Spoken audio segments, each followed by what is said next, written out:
Good morning, this is Wayne Bilal with another smart profit maximizing moment. This is Tessie. Poor thing's not feeling that well. She's on medicine, so. Oh, whining. But she's doing a little better, so we're going to put her down. Go ahead. There you go.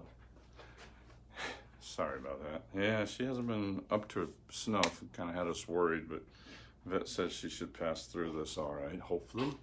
It's the problem with getting a pound dog. They come with some problems sometimes. A rescue dog. Anyways, like I said, my name is Wayne Bilal. Today we're going to talk about using a SWOT analysis to ensure your survival, truthfully, and also to create massive wealth and build your dream business. All right. First, let me talk about myself a little bit more, introduce myself better. My name is Wayne Bilal. I'm the founder of a local CPA firm since 1991. Been doing this a long time. Passed the CPA exam back in 1977. All of that time, just about all of that time, well, all of that time has been in business, and most of it was working with small businesses, helping them succeed. On that note, we do three things. We do profit coaching, which is part of why I do these free videos, to help people, to help you survive. Business is tough. It's tough to make a living in business, and SWOT analysis helps. We're going to get to that. Tax planning, we've saved our clients over $4.3 million in the last 3 years alone, and we're getting to that time. And finally, of course, we do tax returns. We're still in the middle of doing tax returns because the extensions are out there. We do between 600 and 700 business returns. The more complicated ones, really, not the simple H&R Block returns, though we do a few of those. We don't turn anybody away. So let's talk about a SWOT analysis. A SWOT analysis stands for strengths, weaknesses, opportunities, and threats. And you should do one at least annually. All right. You do this when the economy's bad. You do this when the economy's not bad. All right. In truth, I'm going to go through. Yeah, we did a SWOT analysis with a client of mine that sells medical equipment back in the early 2000s, and we saw what was coming, which was Medicare rates being squeezed and continuously squeezed. At that time, they weren't. All right. And we saw what we saw led us to open a retail in the home medical area. And truthfully, at the time, we had one of the largest retail per square footage anywhere in the country. All right. Ahead of our time there. It took some growing pains. We were learning, going. But now Medicare is really squeezed, and the companies that did not react, did not see the threat and the opportunity. Every threat comes with an opportunity.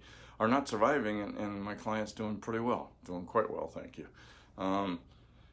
And now more and more clients are trying to get into that industry. So what is a SWOT analysis? Well, and I'll be honest, I've used it. I use it all the time because things change. We live in a constantly changing world. Let me tell you one company that should have used a SWOT analysis. You can read the paper right now and you can see articles of companies that are struggling to survive.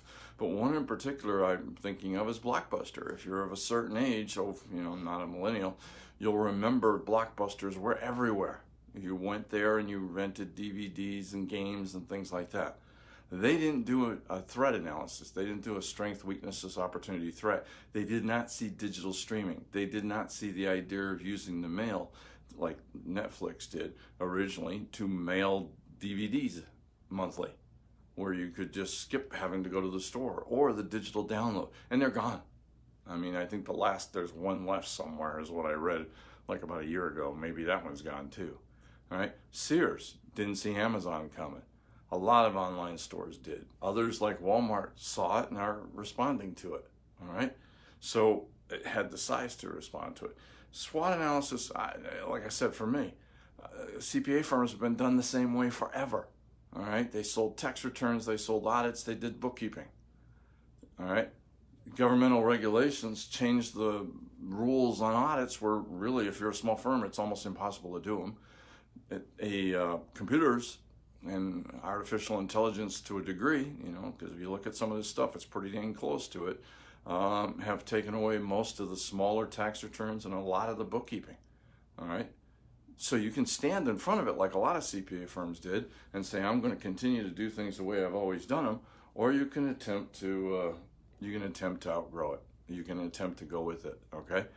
And I took the different choice. I'd say since 1991, I've redone my firm 4 times now. responding to the strengths, weaknesses, opportunities, threat. So how do you do one?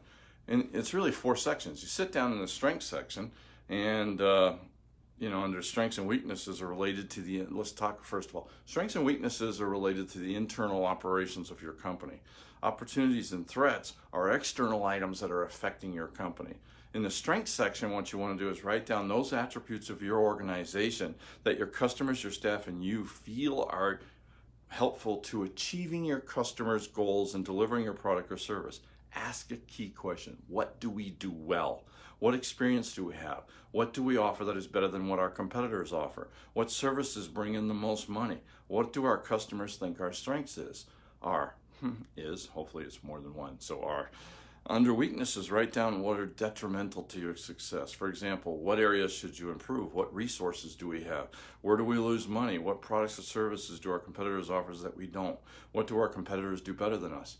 I'll tell you a weakness that I had for many years and was blind to was that I didn't get help, and I should have gotten help more. I now have 2 coaches working with me, all right? And most business owners, that's their mistake. Their number one mistake is not getting an outside coach, all right? Opportunities are those things that we can take advantage that we're not doing now. For example, how can we do more for our existing clients? What other products or service can we offer? How can adopting new technology help us enhance our service and increase our profits? That's kind of a key one in today's world. Keep an eye on new technology. Is there a new target niche or audience that we have potential to reach? How can we turn our strengths into opportunities for improved profits? What trends are out there that we can take advantage of? Is there an opportunity to team up with somebody to take advantage of these new opportunities? All right? It's important to look at it. Also, threats. This is the one that you need to look at, because looking for threats can be the difference between long-term survival and failure. Simple as that. You need to keep your eyes out on the horizon like a captain in an old pirate ship, or an old frigate, looking for what was coming at them and making sure they weren't going to run into reefs, so there wasn't a pirate coming after them or the enemy fleet. You need to keep your eyes open for threats, all right? What threats are common in our industry? This is where you read what's going on in your industry. What vulnerabilities do our weaknesses expose us to? What's going on in the economy? What obstacles can we anticipate? What new technology is out there, and how can it help us or how can it hurt us in this particular area? Okay, to be honest about it, be careful. People look at the threats and throw up their hands and goes, I can't do anything about it. Don't be negative. Look for the opportunity that's in every threat. This may be one of the most important uses of the SWOT analysis, is to identify the threat and the weaknesses. Again, remember Blockbuster. Unfortunately, they didn't do a SWOT. They didn't see the threat or the opportunity the internet posed to their business model, and that left Netflix, Redbox, and a bunch of other competitors, and all the streaming services that are out there available to wipe out Blockbuster. Think about it. They were the leader. They should have been the next Netflix. They should have expanded into that area. Something Amazon and Apple have done a better job of, even though they don't always do it well. All right? Truthfully, with their capitalization market share, Blockbuster really should have owned it. Moral of the story, do an annual SWOT analysis. Don't become the next Blockbuster in your industry. Hey, until next time, this is Wayne Bilal saying, let's make this our most profitable year ever. Thank you very much.